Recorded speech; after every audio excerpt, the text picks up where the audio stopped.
Welcome everyone to this episode of the Palmetto Guardian. I'm Sergeant Chelsea Weaver. And I'm Specialist Anna Grace Cato. And today we have what I think is a very exciting topic for those out there who are listening or watching. I'm going to have our guest go ahead and introduce herself, and then we're just going to get right into the topic. Hi, I'm Sergeant First Class Caren Lucas, and I am the Enlisted Promotions Manager. Awesome. So, Enlisted Promotions Manager. We are here to talk about enlistments. I know that is a hot topic. I think we might have talked about, you weren't here. I think a long time ago when we first started the podcast, we had someone come on, but I know there's probably changes and there's new soldiers who really don't know the process and stuff like that. So if you kind of just want to dive right in, and then we can just ask questions based off of what you're talking about, and we can just go from there. Okay, so enlisted promotions, it all kind of starts it's cyclical, right? It all starts with a schedule that's published that gives suspense dates, and you got to meet time and service, time and grade to be eligible for promotion. But once you get to E4, so E1 all the way to E4 is automatic. It's called decentralized. It's automatic, hit time and grade, time and service. As long as you're not flagged, you'll automatically be promoted. Now, promotion from E4 and above, you have to go on a list, which requires board process and a promotion packet. And to start all that, we publish a schedule to let you know, hey, this is when you need to complete your DLC. Make sure you have your NCOERs completed. Make sure your records are squared away. And once we hit those suspense dates, actual boards happen.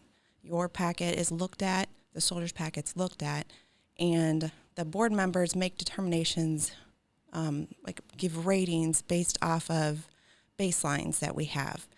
These baselines are published in our AGPAM, which is it's a state document. It's our policy and procedures. We have information that's in there is based off regulatory guidance, PPOMs, and just state policy and how we process stuff. So the baseline's in there to know what the members on the board are looking at or should be looking at. So soldiers can pretty much be prepared for what the board's going to be looking at and how maybe they should rate them based off what their last eval was. So once the boards are completed, we put them all, merge them all together, sort them out by OML, and then that's when the list is published. Most of the time, I'll get questions after the list is published, wanting to know, why did I end up where I ended up? Mm-hmm. What can I do to be better? Or, so-and-so did, they're number one and they're not, whatever. I always tell them that, you got to review your records. Mm-hmm. One of the documents when we're getting ready to do boards is 4100. And on there, you initial, you sign. A lot of times when we initial and sign, we don't really read what we're initialing and signing. So that's kind of a catch too, is you got to read it. And in there it says hey, I'm reviewing my perms. Some of the main documents are your eval. A lot of times HQDA gets overloaded and yes, your eval was sent to HQDA. That's great. But if it doesn't make it in your perms, it's not going to make it in your board file. So keep tracking those evals to get them completed and get them pushed all the way to your perms is very, very critical. Another one is your record brief. I don't know, your record brief is a snapshot of your career. It's got assignments, awards, schools you've completed. Has a lot of information on one sheet of paper. Having that, a current record brief that's been reviewed not only by the soldier but by a full-time admin person and put in their perms is also really, really important. And the last thing is, if something in your perms does not explain your career or is missing, it's missing, soldiers only have so much control over what goes in their perms. They can do a letter to the president of the board. So they can write a letter directly to the president of the board addressing what's missing, or maybe if there's something in their perms they don't think should be in there, they can address it. And then all the board members will read, it goes in their board file, and they'll read this memo and take that into consideration when they're looking at the baseline and granting points. So The biggest thing that I would say for enlisted soldiers moving forward, as you know, this year we've already wrapped up all of the boards. The last list went live or goes live on 1 July, and that's the E4 to E5, but it's already published. We're just waiting. There's 15 days of admin review after it publishes before it goes live. But so that list is already done. So where everyone's at is kind of where you're at. Really all the soldiers can do now is look forward into the future. Get evals knocked out. Make sure they're as well written as you can. Make sure the bullet comments match the rating, and make sure your perm file's squared away, so that next board season you have the best packet that you can possibly have for yourself, and you can be truly evaluated on your accomplishments. Okay. That is a lot of information. That was a lot. No, yeah, I'm sorry. but no. It's great because as you started talking, all these questions just popped Good. into my head. Good. The first thing I want to address before we move any further, because the military is so well known for their acronyms. Can you kind of explain? It's a PPOM. So a PPOM comes from sometimes Big Army, sometimes NGB, and so like right now we have temporary promotions. Right, I feel like everyone knows about temporary promotions. It's not in the regulation, but it's a PPOM that it's NGB sends down like hey, either the state can do this or it's PPOMs for the state has to do this. And the temporary promotion PPOM, which is 23-003 alpha, that one says, hey, if commanders are authorized to grant temporary promotion for soldiers who have not completed their NCOES. Which right now in the regulation we're under STEP, so select, train, promote. So a soldier can be selected for promotion if they've not completed their NCOES for the next higher grade, but they can't be promoted. This temporary PPOM allows commanders to temporarily promote their soldiers until they complete their NCOES. There is a time frame, there are stipulations, and it's not a requirement, but PPOMs can be found online. I think it's S1Net. If you Google just PPOMs, it'll bring you up. It's either MilConnect or S1Net. That'll bring up there, and it has published all of the ones for this current FY and any previous FY. Great resource for admin as a whole. But Yeah, well, I've never heard of it because I've been in for over 12 years now, and I think when I enlisted, you could get promoted before you went to school. Then they changed it to where you had to go to school. Now they're going back. So I don't think it was ever explained that it's a temporary thing. I think, because I was I'm technically in that situation, and I had to sign a counseling, and I was like, I don't even understand what this is for. And so when I was asking the commander, he's like, I appreciate you actually sitting here and reading it because everybody just signed it. And I'm like, but I don't know what this means. What does it mean? If I'm looking at a thing that says, if you get flagged, you're going to get demoted. And I'm like, wait, what? What did I do? I'm so confused. So I didn't realize it was a temporary promotion because I haven't gone to school yet. I think people just assume that it just went back to the way it was and that there's no real stipulations to it other than you need to finish school in a certain amount of time. But no, if you don't meet the other requirements, you can be affected as well. Right. So that's why I wanted to bring that up first before we kind of moved on. But when it comes to the list, it's specific based off of rank. So like you were saying, E4 to E5, E5 to E6, and then it's also based off of MOS as well. Right. So it's not just your unit, it's all the units or all the people who are doing the same job that you're doing, that you're competing against. And I think a lot of the soldiers don't realize that, they compare themselves to everybody. Like you said, when the list comes out, they're like, why is this person above me? Like this and that, because maybe they see their worth ethic, or maybe they know that they did something they weren't supposed to do, or they've been flagged or whatever, but it's not the requirements to get promoted aren't always those external things that you're seeing. Correct. It's these behind the scenes things, you don't know if they had college, you don't know if they've done all these other things that have boosted their points, time in service, all that kind of stuff. Right. So can you kind of you don't have to go into super detail, but can you kind of explain maybe how that process works and things that could help you earn more points, or I know you said in the packet there's specific things they're looking for. Like, what specifically are they looking for that gives you those points to be able to get higher on the list?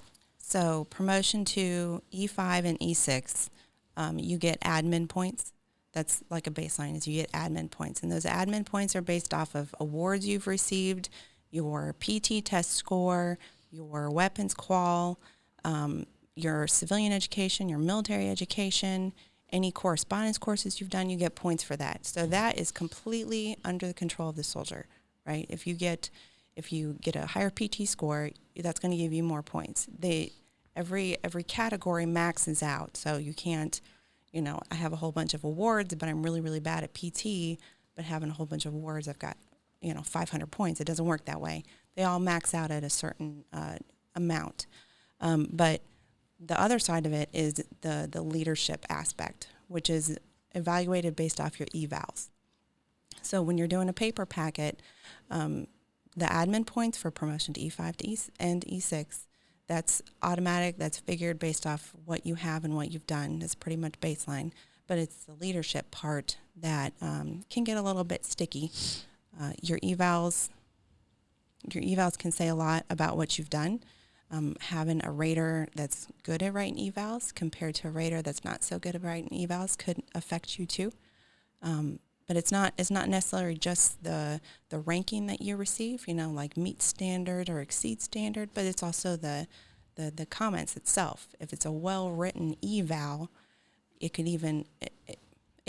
gonna boost your points, because the members on the board aren't necessarily, they shouldn't be rating you based off of, oh, I know this guy, and he's really good, or she's really good at so-and-so, and they're super high speed, and yeah, I think they deserve this. That's not how this is. We try to do our best, and I think we do a pretty good job of putting board members on that are very unbiased. We make sure that we've got a variety of MOSs, and we've got a variety of different units and different levels, different echelons. So you may have a brigade soldier, you may have a battalion soldier, and you may have a unit soldier on this as a board member. But they're looking at it based off your NCOER. So if you have one that you exceed standards all the way down the line, and you're comparing yourself to, or maybe you're a Met standard all the way down the line, which is not bad eval, because that's the goal, is to meet the standard, right? But you're being compared to someone who exceeds the standard. They're going to get a better score than you are, just based off their eval and their rating. So with those evals and the boards, the verbiage kind of matters more, not more than, but the verbiage matters a lot. Like what your rater writes down. I think it's both. If you have, you could be exceed standard on as far as, the blocks that are checked.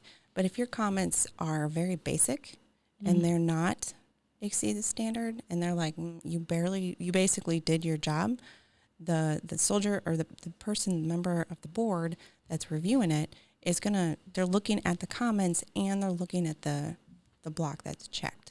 So if the comments are substandard, they're Met standard type bullet comments, then that exceed standard part is a personal opinion that doesn't match.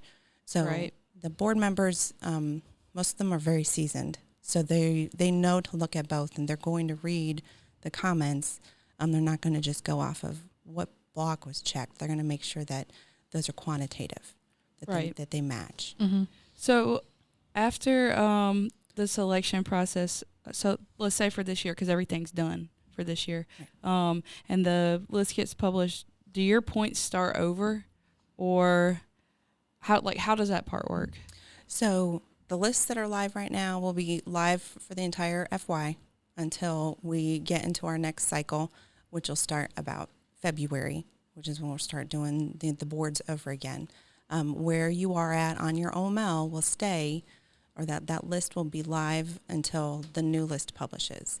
When you're new, when we're beginning a new cycle, if you're getting promoted to E5 or promoted to E6, your admin points, it's not going to be not necessarily it's going to be the same as it was last year, because maybe you got an RCOM, or you finish your civilian education, or, that's going to up your admin points.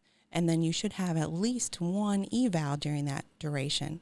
So that eval, you can better yourself by going above and beyond in your job, or helping your rater write your eval by giving them your support form, whether you do it in EES, which is how you're technically supposed to do it, or if you do a Word document and give it to your rater and let them know, like, hey, these are the accomplishments that I did over the FY, and, put this on my eval. Yeah, I'm glad you brought that up, because I was going to mention that before you asked the question. Was it's important.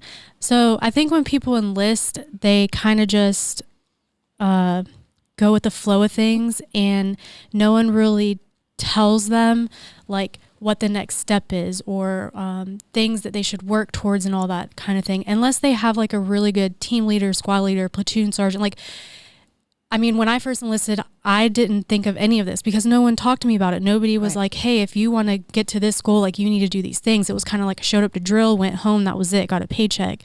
Now being on the full-time side, I mean, I've done ADOS orders, I've deployed, now I'm a technician. Like, I've seen all the different sides, and I've learned so much. Like, it's insane. And it frustrates me, and I know other people, because there's so many soldiers that come in all the time and nobody teaches them these things. And then whenever, like you said, the lists come out and people are upset because Joe Schmo is above them and they don't think that they're as good, or whatever the case may be. But they don't have that understanding of like the things that can help boost your points, like things that you should be doing throughout the year for your eval. And until I had my first eval as a sergeant, I never thought that it was important to keep track of that stuff. Right. It is, because once you get to that, once you're sitting down writing that eval, it's like, wait, what did I do this year? Right. You're not going to remember.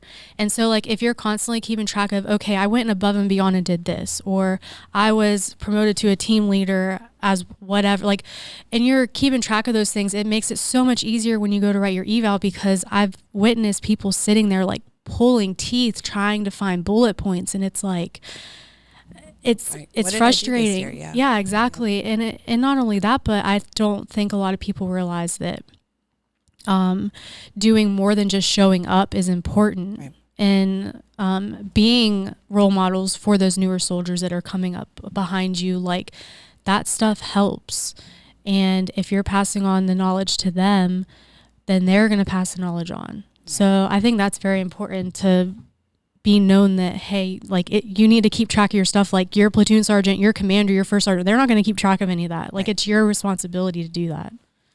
Yeah, I'm going to be honest. I had no idea that, like, even the boards were a thing until a couple of drills ago. And they're like, oh, hey, we saw your packet, whatever, and you got a lot of points or something. I said, wait, what? What are you talking about? But it's also important for newer enlisted soldiers to ask questions, because I was like, walk me through that. How does that work? Like, what goes on? Right. Yeah, I agree.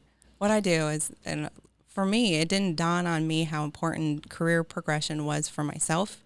You know, I, like most enlisted, I expected that my command was going to decide, you know, when I was going to take the next pay grade or duty position or whichever. It wasn't until I was about an E5 until I realized, like, man, you know, if I want to get E6, I need to worry about me, and I need to make sure that my stuff is squared away and my paperwork is good. And I started keeping, you know, you see people carrying those green binders or, you know, those little green books. Everyone always has it. And yes, it's to take notes, but it's also, it's you can go back into it and be like, oh, okay, you know, yeah, I did this, you know, SRP, or I did this, you know, this extra duty that I did, or extra tasks that I was given, and here's how I performed it. It's just a way for you to keep track of what you're doing. But then also, as a supervisor or a rater, it would be good to you kind of have that for your soldier. So, you know, you don't need them to tell you what they did, because that's your soldier. You should know. But it's good for them to give you feedback on what they did, and then you give them, like, you know, yes, you did all these great things, but did you know, you remember you also did this. They might have forgotten it or whatnot. So keeping a binder or a green book, not just on yourself, but also on your subordinates, I think is important. Yeah, it's a really good idea, actually. Yeah, I have mine right here taking notes There for the you go. podcast. I have a cover on mine, but yeah, I swear it's a green book. Green book.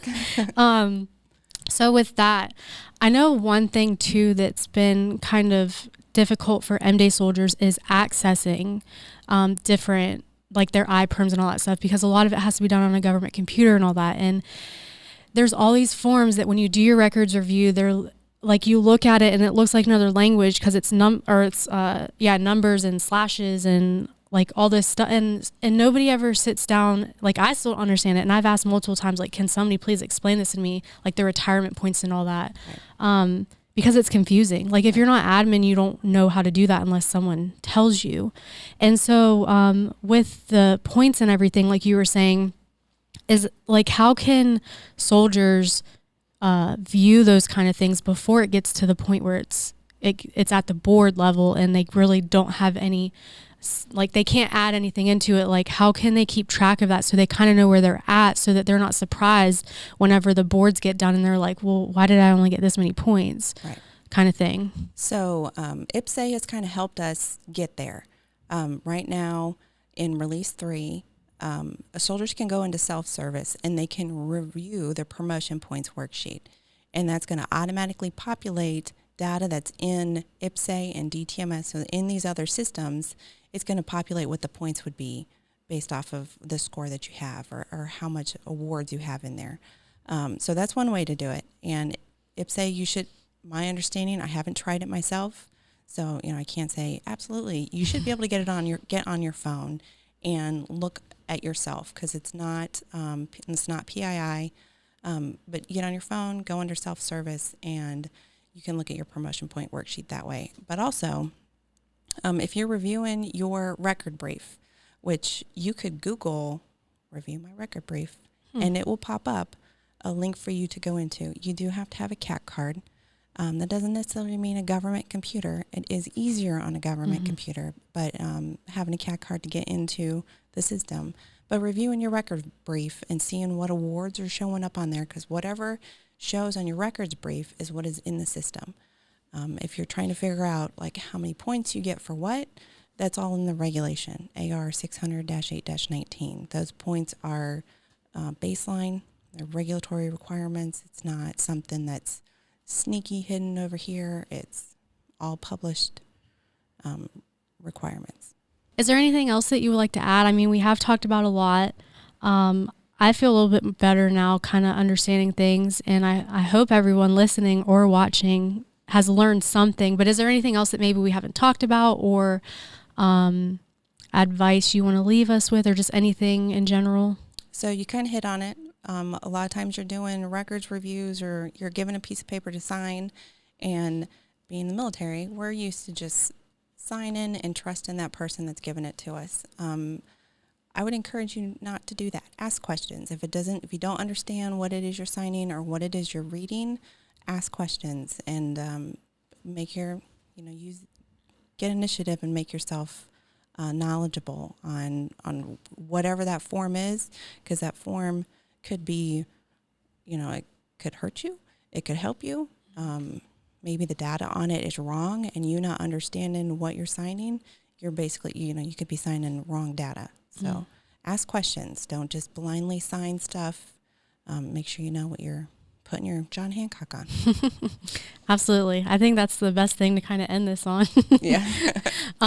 But thank you so much for coming in. I would like to leave with the audience that if there's anything that maybe we haven't talked about or questions people have, send us a message on social media, or leave a comment below if you're watching on YouTube, because we can always do another series to this to kind of build off of these questions that we've already gone over. So if anybody's who is watching or listening, reach out to us some way, shape, or form, and let us know if there's anything else that you want us to touch on, and we could definitely answer those questions in the future. But if you guys like this video, make sure you give it a big thumbs up. If you haven't subscribed to our channel, make sure you hit the subscribe button, and we will catch you guys in the next episode.